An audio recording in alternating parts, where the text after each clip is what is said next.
자, 한 주간 세상 가운데서 또 힘들게 사시다가 이 안식일 주에 전해오신 여러분들 심령 가운데 또한 육신 가운데 진정한 안식이 경험되어지기를 간절히 바랍니다. 자, 오늘 이 시간에도 이어서 최초의 복음 전도자들이라고 하는 제목으로 공부하겠습니다. 최초의 복음 전도자들은 예수님의 12 사도들이었지만 오늘 이 시대에 우리는 이 말씀을 공부하면서 이 마지막 시대의 복음 전도자들, 바로 여러분 자신에게 적용시키는 그러한 말씀이 되기를 간절히 바랍니다. 에베소 6장 12절에 있는 말씀을 먼저 보겠습니다. 우리의 씨름은 혈과 육에 대한 것이 아니요 정사와 권세와 이 어두움의 세상 주관자들과 하늘에 있는 악의 영들에게 대함이라 그랬어요. 최초의 복음 전도자들도 싸워야 할 대상이 있었고 이 마지막 시대에 이 복음 전도자들도 싸워야 할 대상이 있다라고 하는 사실이죠. 우리의 싸움의 대상이 무엇이어야 할까? 1차적으로 우리는 그렇죠? 자아의 영적 혁신을 위해서 우리는 싸워야 할 무언가가 있다라고 하는 사실이고, 그 다음에 오늘 제목과 마찬가지로 영혼 구원을 위하여, 즉 한 영혼을 이 사단의 입속으로 넘어가고 있는 한 영혼을 건져내기 위하여 싸워야 할 무언가가 있는데, 그 싸움의 대상이 누구냐라고 이야기할 때 이것은 혈과 육이 아닌 사단과 더불어 악의 영들과 더불어 싸워야 할 싸움이다라고 하는 사실이죠. 그렇기 때문에 복음을 전하는 것은 어떤 의미에서 초자연적인 세력과 싸우는 일이에요. 그렇죠? 초자연적인 세력과의 싸움. 그렇기 때문에 우리는 초자연적인 능력이 입혀지지 아니할 때, 부여되지 아니할 때 우리는 이 싸움에서 어느 누구도 승리할 수 없어요. 그렇죠?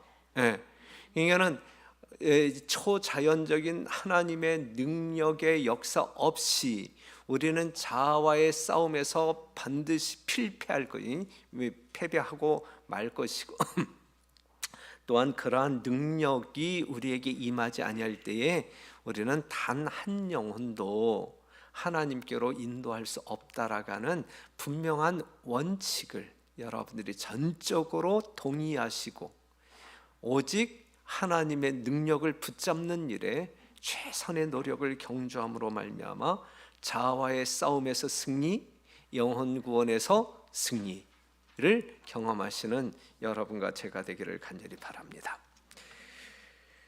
주의 군대 장관의 대리자인 성령께서 이 싸움을 지도하기 위하여 강림하신다.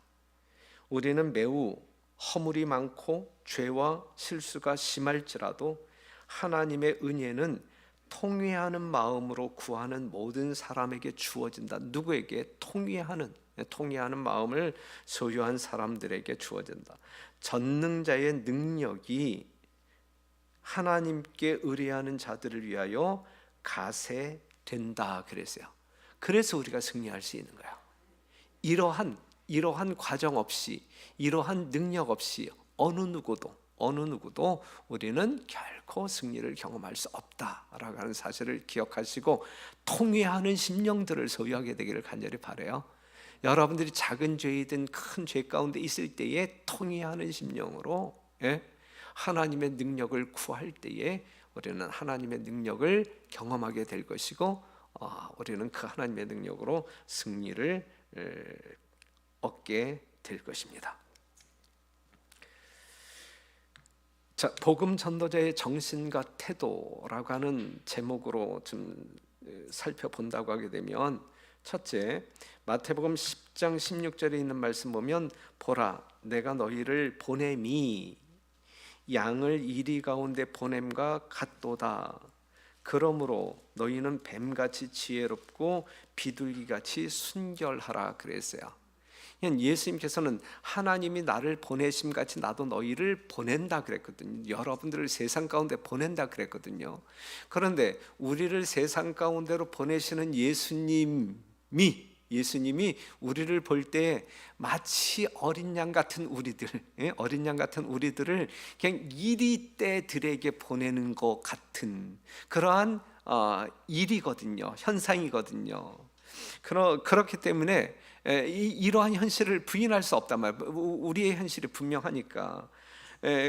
그러한 우리들에게 주님께서 권면해 주시는 말씀은 이기기 위해서는 어린 양 같은 너희가 이리와 같은 사단과 더불어 싸워 이길 수 있는 방법은 이 뱀같이 지혜롭고 비둘기같이 순결하라 그랬어요. 지혜와 순결이 있어야 된단 말이에요. 정말 우리는 예수 그리스도의 마음과 같은 순결한 마음이 있어야 되고, 또한 하나님께서 주시는 지혜가 있어야 우리는 이 험한 세상, 이리때가 득실거리는 이 세상에서 승리할 수 있다라고 하는 사실이죠. 그리스도께서는 사람들과 교제하실 때의 최고의 재치와 사려와 친절한 관심을 활용하셨다. 이걸 우리도 활용해야 된다는 이야기예요.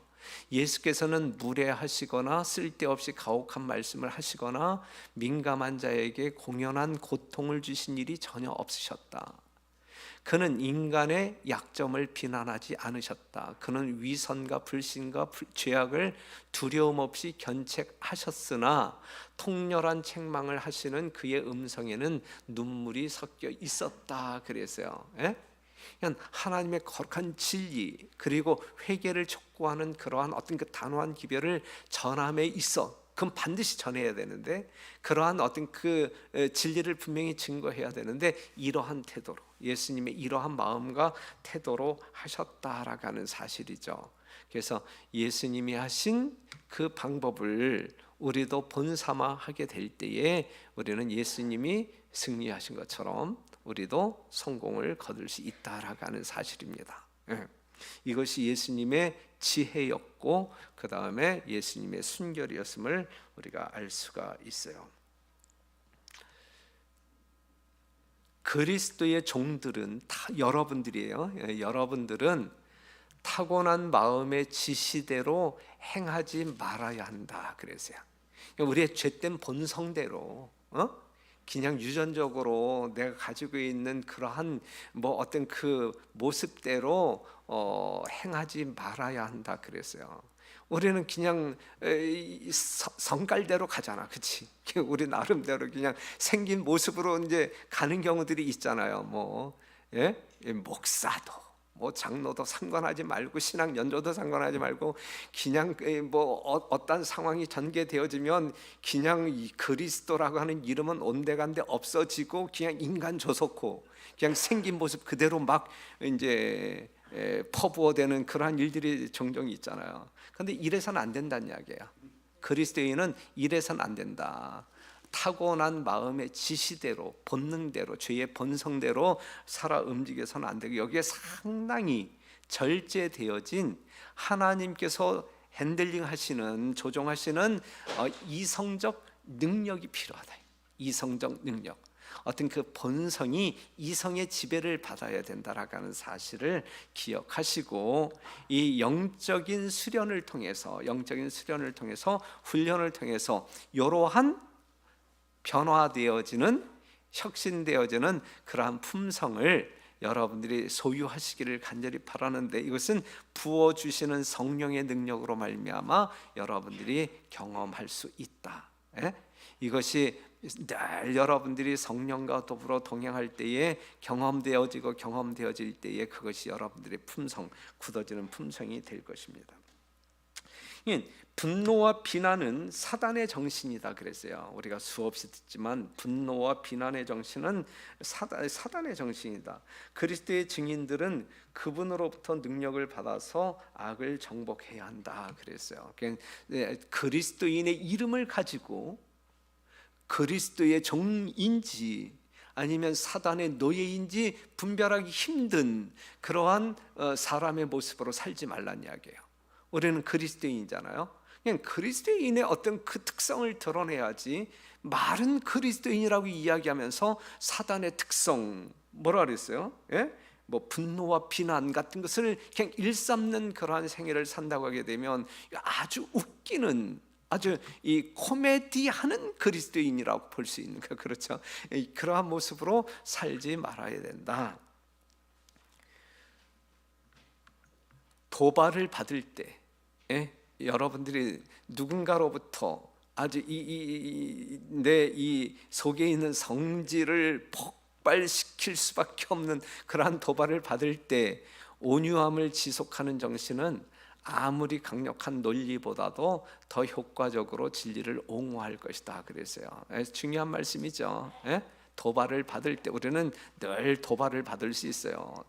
정말 경우에 맞지 아니하는 언행을 우리가 그냥 이렇게 경험할 수 있고, 그 다음에 내 호르몬, 내 이 생체 내에서 이 작용하는 이 호르몬 문제 때문에 뭔가 이 절제하지 못한 이 성깔이 또 나올 수도 있고, 이제 그렇잖아요. 이러할 때 우리가 성령으로 말미암아 통제를 받는 사람이 진정한 그리스도인의 모습으로 살 것이다. 자, 누가복음 10장 3절에 있는 말씀 보면 갈지어다 여러분들은 가야 돼. 여하튼 그것이 이리때 중일지라도 이리때에게 내가 먹힌다 할지라도 우린 가야 돼. 그렇죠? 하나님의 명령이야. 여러분들은 가셔야 돼요. 갈지어다 내가 너희를 보냄이 어린 양을 이리 가운데 보냄과 같도다 그래서요. 이러한 어떤 그 위험이 있다 할지라도 우린 가야 돼. 해야 된단 말이죠. 복음을 전파할 때에 박해가 있는 것은 당연하고 지극히 자연스러운 거예요. 여러분들이 복음을 증거할 때에 모든 사람들이 그냥 순수하게 여러분들이 증거하는 기별을 정말 감사함으로 받아들이는 사람은 없어요. 여러분들의 자존심 팍 긁어가요. 그렇죠? 야, 내가 이 집에 또 와야 되나? 내가 이 사람에게 또 똑같은 이야기를 해야 되나? 아유, 진짜 더럽고 치사하고 이런 말을 내뱉을 수 있는 상황들이 얼마나 많이 있어요. 그건 다행이죠. 그 정도는 다행이죠. 하지만 여하튼 우리가 복음을 전파할 때에 이 박해가 있는 것은 뭔가 이 거절, 반대에 부딪히는 것은 당연한 거예요. 당연한 거고 상당히 자연스러운 거예요. 가장 가까운 가족들이나 친지들로부터 시련과 고난이 있을 거라고 성경은 이야기하고 있잖아요. 예수님께서 말씀하고 있잖아요. 때로는 사회적인 국가적인 박해도 있을 것이거든요. 자, 오늘날 안식일 교인들이 이러한 시련을 경험하지 아니하는 분명한 이유는 뭐예요? 우리가 복음 증거를 안 하니까 그래. 우리가 일하지 아니하니까. 그냥 안식일 교회를 향하여 이단이라고 이야기하는 것은 지극히 정상적인 거예요, 비정상적인 거예요. 이것을 모면하기 위하여 그냥 뭐 그들을 설득시키고 뭐 여러 가지 자료들을 제공하면서 야, 우리가 이단인지 아닌지 한번 논쟁해 보자. 이런 작업이 굳이 필요하잖아요. 필요 없는 거예요. 우리는 그냥 우리가 해야 할 일만 하면 돼. 하나님께서 주신 기별 그냥 때를 얻든지 못 얻든지 그들이 듣든지 아니 듣든지 그냥 증거하면 돼. 증거할 때 그들이 우리를 뭐 잡아 죽이기 위해서 덤벼든다 할지라도 그냥 하면 돼. 우리에게 이단 소리를 한다 할지라도 그것 결코 자존심 상해할 필요가 없어요. 왜 그러한 이단 교회에 나가요? 이렇게 이야기한다 할지라도 여러분들이 기분 나빠해야 할 이유가 없어요. 그냥 당연한 거니까, 상당히 자연스러운 것이니까.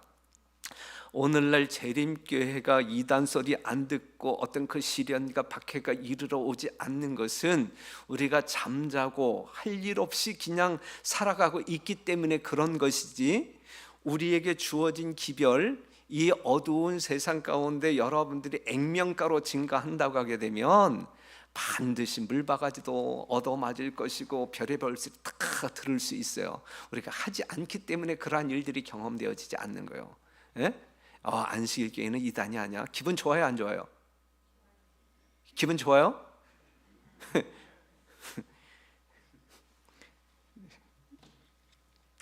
자,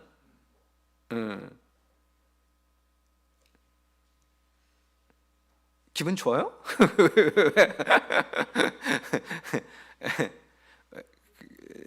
오늘의 어떤 그 메시지를 여러분들이 분명하게 이해하시면 좋을 것 같아요. 그 다음에 마태복음 10장 28절에 있는 말씀을 보면 몸은 죽여도 영혼은 능히 죽이지 못하는 자들을 두려워하지 말고 오직 몸과 영혼을 능히 지옥에 멸하시는 자를 두려워하라 그랬어요. 다른 말로 이야기한다고 하게 되면 사람 두려워하지 마. 오직 누구만, 우리가 두려워해야 할 대상은 오직 누구밖에 없어요? 하나님.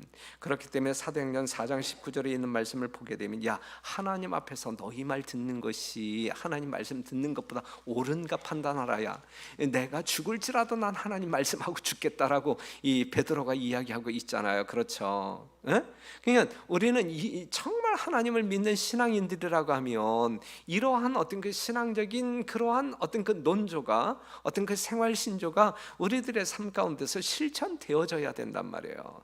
귀찮아서 안 하고, 두려워서 안 하고, 무서워서 안 하고, 자존심 상해서 안 하고, 언제 할래요? 언제 할래요? 그러다가 주님 오실 때 하늘 못 가고 그거지, 그렇죠? 예. 어떻게 그러한 사람들을 충성된 종아 우리 하늘 같이 가자라고 말할 수 있어요? 예? 악하고 게으른 종아, 이 소리 듣고 그냥 끝나는 거죠. 예. 그래서 그리스도인은 항상 하나님의 말씀을 간직하고 살아야 돼. 항상 간직하고 살아야 되는데 그리스도의 종들은 신문을 받을 때에 고정된 답변을 할 준비를 하지 말 것이다. 만약에 여러분들이 이제 이 복음을 증거하다가 법정 다툼이 이루어져서 내가 어떻게 변호해야지, 어떻게 변호해야지, 이렇게 어떤 그 예상 문제를 뽑아 가지고 거기에 이렇게 답을 적어서 준비할 필요 없다 이거예요. 지금 이 말씀은 그들의 준비는 날마다 마지막 환난 때의 준비를 언제 해야 된다는 이야기예요. 오늘 날마다 해야 된다. 날마다 하나님의 말씀에 규정한 진리를 간직하는 중에 이루어져야 하며 그들의 믿음을 굳게 하는 기도로 말미암아 이루어져야 한다. 그들이 신문을 받을 때에 성령께서 요긴한 바로 그 진리를 기억나게 하실 것이었다. 날마다 열심히 하나님과 그가 보내신 예수 그리스도를 알고자 힘쓰는 자는 심령의 힘과 능력을 얻을 것이다. 성경을 부지런히 상고함으로써 얻은 지식은 적절한 시기에 기억 속에 번개같이 떠오를 것이었다 그랬어요. 날마다 하나님의 말씀을 품고 살아야 돼요. 그래야 여러분들이 정말 어떠한 사람들과 동행할 때 아니면 여러분들 이웃들이 여러분들에게 무언가 성경적인 구속의 진리를 이렇게 물어올 때에 여러분들이 정말 그 마음에서 성령님 도와주세요 이렇게 부르짖을 때에 하나님께서는 기이한 방법으로 여러분들이 알고 있었던 성경 말씀을 기억나게 해서 그 사람에게 아주 기가 막힌 대답을 하게 함으로 말미암아 그의 심령을 하나님께로 이끌 수 있단 말이죠. 그런데 우리가 그러한 말씀을 품고 살지 아니할 때에 그러한 일들이 일어나겠느냐고요. 준비되지 아니한 사람을 통해서 우리 하나님께서 일하실 수 있겠느냐고요. 그렇죠? 총알도 없는 사람에게 가서 그냥 뭐 쏘라고 하나님께서 하시는 분이 아니잖아요. 그렇죠? 그렇기 때문에 우리는 항상 하나님의 말씀을 품고 살아야 된다라고 하는 사실 꼭 기억하시고 그렇게 삽시다. 우리 공동교회 성도들은 이 마지막 이 복음 전도자들은 그렇게 살아야 합니다. 그리스도인은 모든 사람들과 화평하게 지내야 합니까? 모든 사람들과 화평하게 지내야 돼요. 그렇죠? 화평케 하는 자는 복이 있나니 그랬어요. 그렇기 때문에 여러분들은 피스메이커, 정말 어떻게 화평케 하는 사람들로 살아야 한단 말이죠. 그런데 화평케 모든 사람들과 화평하게 살아야 되는데 평화롭게 화평하게 살아야 되는데 진리를 양보하면서까지 그렇게 살아야 할까? 우리가 위에 있는 권세들에게 이제 순종하라 그랬는데 로마서에 있는 말씀을 보게 되면 그런데 하나님의 말씀과 괴리가 있는 뭔가 불편한 관계에 있는 그 명령도 그 권세에도 우리가 순종해야 할까? 그건 아니잖아요. 그렇죠? 아니잖아요. 진리를 양보하면서 화평을 유지하는 것은 하나님의 뜻이 아니다라는 사실. 여러분들이 교회의 어떤 그 지도자가 아니고 그냥 어떤 그 성도일지라도 이것은 우리가 함께 공유해야 돼요. 그렇죠? 내가 그 편에 있을지 반대편에 있을지 몰라. 나의 입장이 어느 편에 있을지 몰라요. 그런데 우리가 이러한 말씀을 우리가 분명하게 이해한다고 하면 상대를 더 신앙적으로 이해함으로 말미암아 문제 없이 화평한 관계를 유지할 수 있어요. 그래서 그 예수님 당시에도 말이에요. 예수님 당시에도 이 바리새인들의 편견과 오류와 예수님은 타협했어요, 안 했어요? 안 했단 말이에요. 그것 때문에 예수님이 조롱을 받고 비난을 받고 심지어는 십자가에 돌아가셨을지라도 타협하지 않았단 말이에요. 그렇죠? 이거는 화평이라고 하는 것은 세속적인 타협의 결과로 말미암아 우리가 얻어낼 것은 아니고 오직 진리 안에서. 그런데 많은 사람들은 이제 인간적인 세속적인 어떤 그 타협을 통하여 그래 좋은 게 좋은 거지 하면서 이제 가려고 하는 경우들이 있는데, 그렇게 되면 영적인 것은 썩어요. 영적인 것은 오염될 수 있어요. 뭐 그냥 일시적인 어떤 그 화평은 유지될 수 있다 할지라도 실제적으로 영적인 내적인 부분은 썩을 수 있어요. 그래서 불화를 방지하기 위하여 진리를 포기하는 일이 없도록 조심해야 한다. 참된 화평은 원칙을 양보함으로써는 결코 얻어질 수 없다. 그리고 어느 누구도 반대를 일으킴이 없이 원칙에 충실할 수는 없다. 그래서요, 이 원칙 고수자는 불가피하게 이 반대 세력과 충돌이 일어날 수밖에 없어요. 분명히 그래요. 그렇다고 사람들과 항상 불화한 사람이 원칙적인 사람이다라고 말할 수 있어요, 없어요? 그건 아니죠. 그런데 이 원칙적인 이 진리의 원칙에 굳게 서서 타협하지 않는 것이 진짜 신앙이에요. 이 타협하는 신앙은 이건 진짜 신앙이 아니에요. 진리의 원칙은 결코 타협할 수 없는 그러한 원칙입니다. 진리입니다. 그렇죠? 그런데 이 원칙에 이 고집스러운 사람은 늘 다른 사람들과 이렇게 분쟁이 일어나고 투쟁이 일어나는, 꼭 그래야 되는 건 아니에요. 그렇죠? 하지만 뭐 늘 이제 그러한 일들이 일어날 수 있어요. 그럼에도 불구하고 진리는 지켜져야 된다라고 하는 사실을 꼭 기억하시기 바랍니다. 여러분들이 복음을 증거할 때, 신앙생활하게 될 때에 가장 큰 시련은 어떠한 경우에 경험하나요?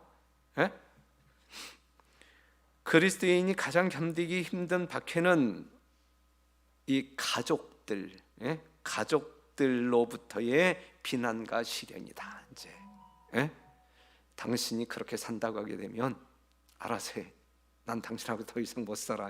이제 이런 식으로 이제 덤비잖아요, 그렇죠? 그냥 가장 믿었던 친구들, 가장 가까웠던 그러한 사람들이 이제 이렇게 어떤 그 반대할 때에 그때 이제 시련이 훨씬 더 크죠.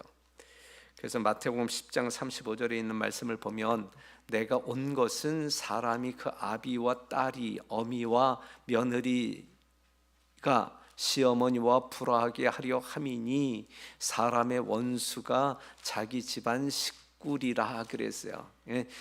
그냥 정말 어떤 그 식구들이 함께 신앙하지 아니할 때에 이 영적인 갈등이 참 힘들어요. 그렇죠? 먹는 것도 다르잖아요. 생각하는 것도 다르잖아요. 취미도 다르잖아요. 그렇기 때문에 5일 근무제가 우리나라에 도입되어질 때에 이제 안식일 때문에 뭐 이렇게 투쟁하지 않아도 된다. 뭐 군대 서고 직장에 서고. 그런데 그 이후에 이 안식일 교회가 크게 영적으로 부흥하고 성장했습니까? 아니잖아요. 오히려 더 퇴보했습니까? 그렇죠? 짝신앙하는 사람들은 야 뭐 이번 주말에 우리 어디 놀러 가자 뭐 하러 가자 그러면서 잘 믿었던 그러한 어떤 그 교인들도 이 남편 때문에 이제 끌려다니고 이 교회에 소홀해지고 신앙이 더 무디어져 가고 있는, 그것이 오늘날 이 교회가 퇴보하게 만드는 요인 중에 하나죠.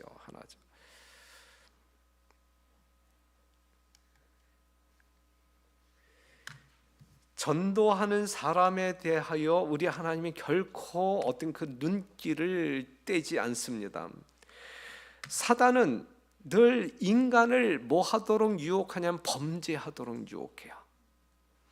그리고 그 부분에 대해서 이제 딱 성공을 하게 되면 그 사람에게 이제 죄책감으로 이제 아주 압박을 가하죠. 죄책감으로 압박을 가하고, 그 죄책감 때문에 하나님을 두려워하고 하나님의 긍휼하심을 받을 수 없다고 느껴요. 예? 예. 그리고 하나님을 엄격한 재판관으로 이제 생각하게 만들므로 말미암아 이 사람들을 하나님과 떼어놓게 된단 말이죠. 작은 죄의 유혹으로 말미암아 사람들 굴복시키면 그 죄에 이제 굴복되어진 사람은 이제 죄책감 때문에 또 힘들어져.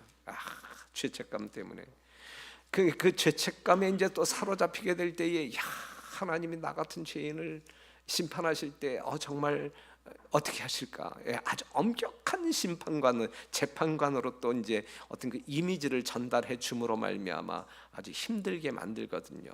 이러한 사단적 계략에 여러분들이 빠지지 말게 되기를 간절히 바라고, 가장 으뜸인 것은, 가장 좋은 방법은 죄의 유혹이 이르러 올 때 성령을 구함으로 말미암아 승리, 죄를 짓지 않는 것, 그것이 가장 좋은 방법입니다.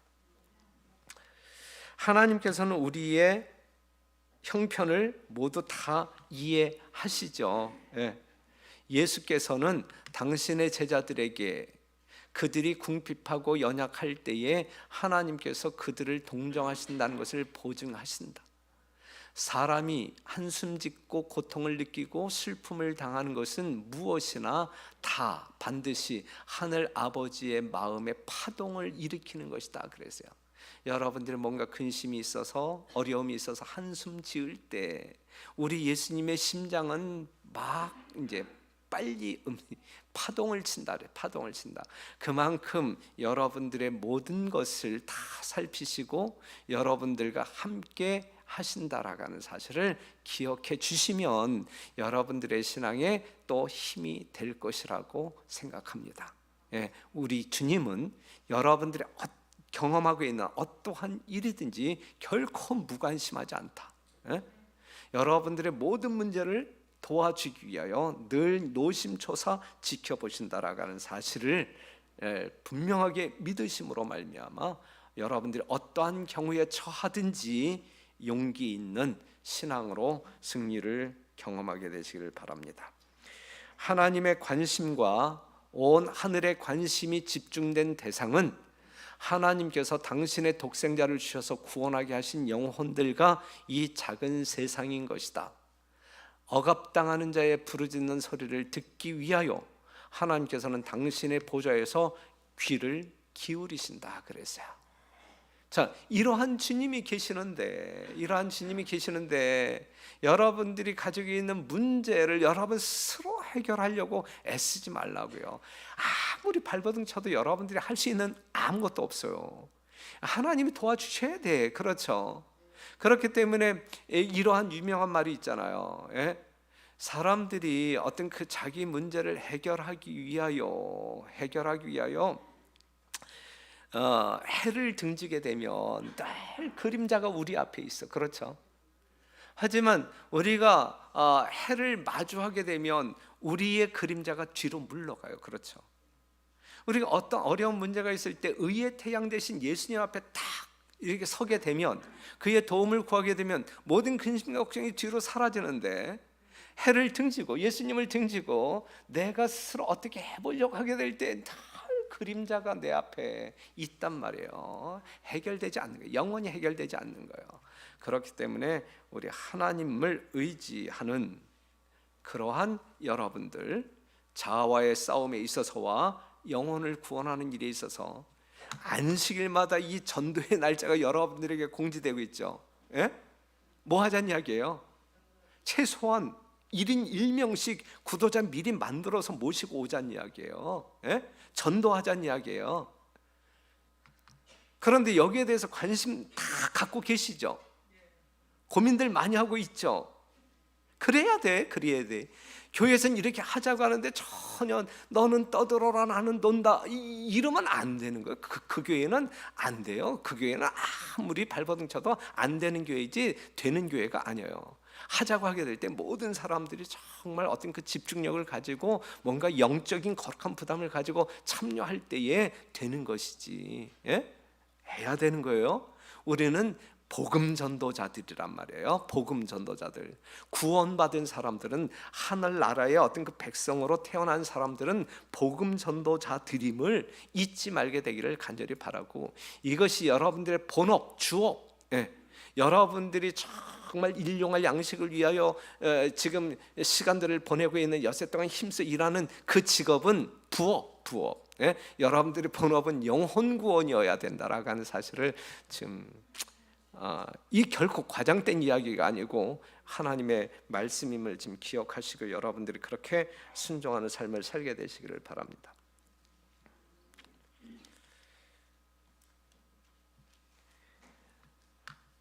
이 말씀 한번, 나는 나를 구하지 아니하던 자에게 물음을 받았으며 나를 찾지 아니하던 자에게 찾아냄이 되었으며 내 이름을 부르지 아니하던 나라에게 내가 여기 있노라 하였노라 그랬어요. 이 말씀이 조금 어려운 듯해서 그 현대어 성경에 있는 말씀을 옮겨 드리면, 여호와께서 대답하셨다. 나는 너희를 도와주려고 항상 기다리고 있었으나 나에게 도와달라고 호소하는 사람이 하나도 없었다. 나는 이스라엘 백성을 만나려고 항상 대기하고 있었으나 나를 찾아오는 사람이 그들 중에 하나도 없었다. 나의 백성 가운데서 내 이름을 부르며 호소하는 사람이 하나도 없었지만 나는 항상 내가 여기서 기다린다고 알려주었다 그랬거든요. 이게 이사야 65장 1절에 있는 말씀이에요. 우리 하나님은 늘 그 자리에서 우리가 호소하는 소리를 듣기를 원하고, 뭔가 어떤 그 도움의 손길을 원하는 그 소리를 듣기를 만반의 준비를 갖추고 기다리고 있음에도 불구하고 부르짖는 사람 없고 손을 내미는 사람 없고, 이것이 오늘날 우리들의 모습이라고 하게 되면 하나님과 나는 어떠한 관계냐고요? 우리가 하나님의 이름을 부를 때 그게 뭘 의미하는 거냐고요? 그렇죠?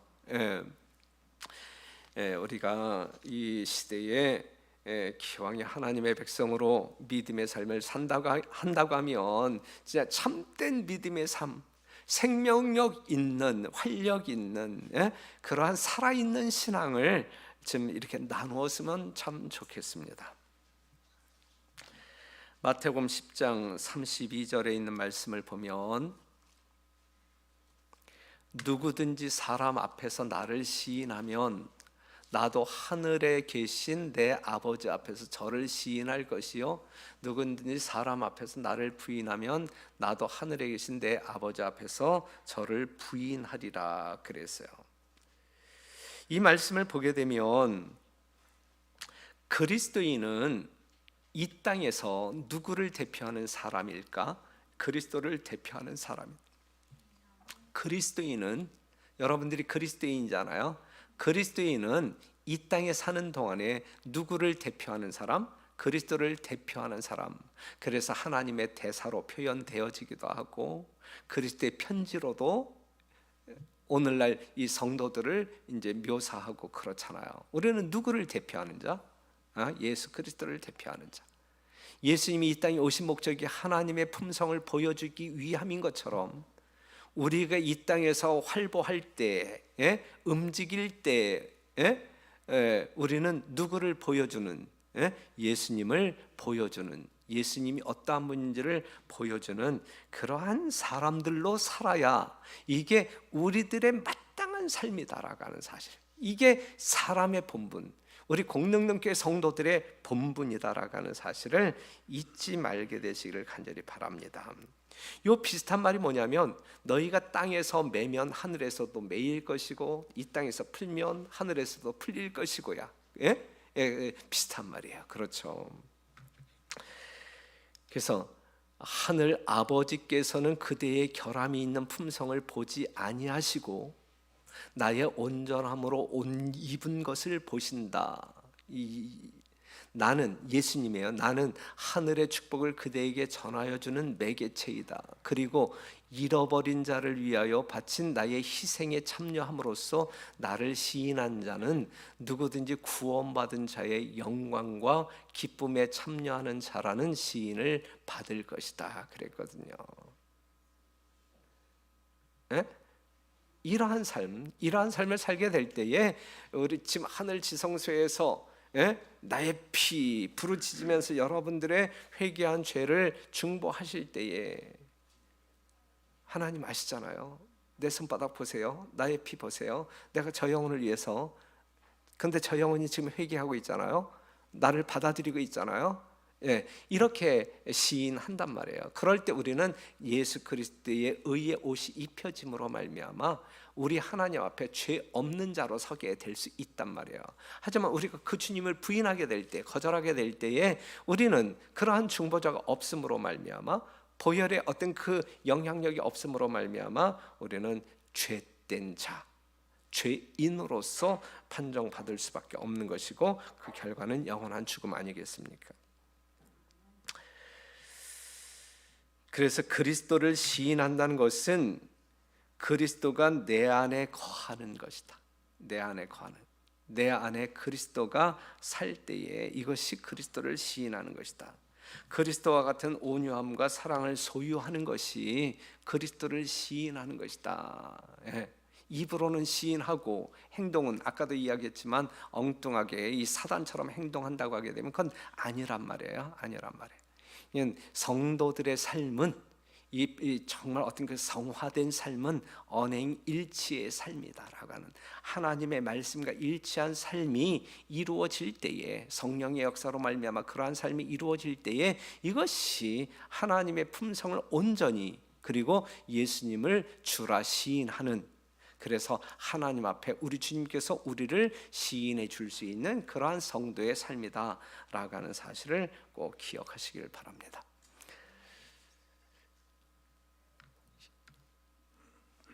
그리스도인을 부인하게 되는 경우들을 지금부터 이제 몇 개 나열할 텐데, 일단 그리스도의 정신에 배치되는 언행은 그리스도를 부인하는 것이다.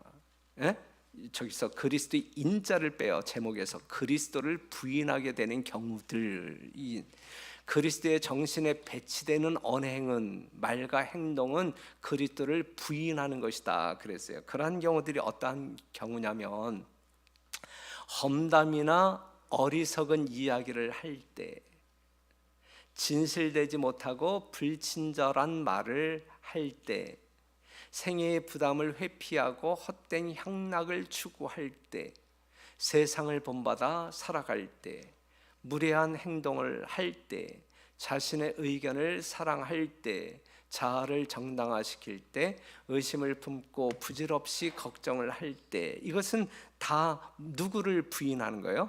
그리스도를 부인하는 것이라.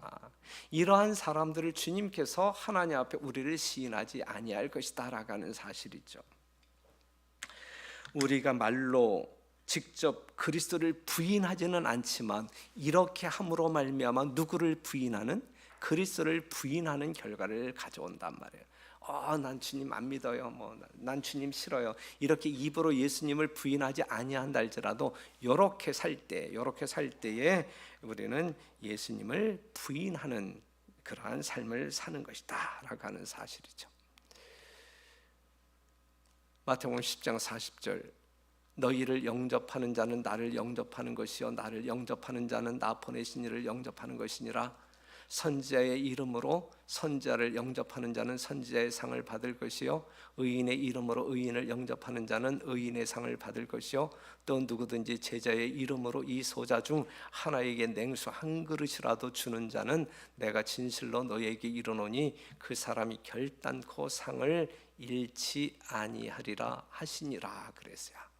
예, 이것이 이제 이 제자들을 이제 이 내보내면서 이제 둘씩 짝을 지어서 내보내면서 이제 교훈하셨던 마지막 교훈이에요. 마지막 교훈. 여러분 4월 달부터 저는 여러분들의 각 가정을 방문하고자 계획했어요. 여러분들 각 가정의 어떤 각 가정을 위해서 기도하면서 준비하고 있고 여러분들을 방문하고자 하는데, 한번 여러분들 가정에서 주의 이름으로 만나기를 원하고 주의 이름으로 여러분들의 가정을 축복하기를 원합니다. 결코 이 방문이 불편한 게 아니에요. 정말 어떤 진짜 지금 읽은 말씀처럼 정말 그 가정의 어떤 복이 되면 복이 되고 득이 되면 득이 됐지, 이것이 여러분들이 결코 어떤 부담을 주는 요소가 아니란 말이에요. 이건 여러분들이 이 진짜 걸맞지 아니한 내가 그러한 어떤 좀 부담스러운 표현이지만, 여러분들이 정말 어떤 주님을 영접한다라는 심정으로, 주님을 영접한다, 그 다음에 어떤 하나님의 복을 구한다, 복을 빌어주는 사람을 영접한다, 이러한 심령으로 여러분들이 이 어떤 방문 목사를 맞아 주시면 참 좋을 거라 생각되어지고, 어떠한 일이 있어도 저는 여러분들과 이렇게 개인적으로 어떤 만남을 통하여 어떤 목양하고 싶은 마음, 그러한 어떤 열망이 있기 때문에 올해가 가기 전에, 특별히 이 전반기가 끝나기 전에 우리 공동농교회 모든 성도들의 가정을 방문해서 예수님의 사랑을 함께 나누고 싶습니다. 적극적으로 참여해 주시기를 바라고, 앞장서서 앞다투어서 일정을 잡아주시면 감사할 것 같아요. 이 말씀에 근거하여 여러분들이 그러한 방문을 경험하게 되시기를 간절히 바라면서 말씀을 마치겠습니다.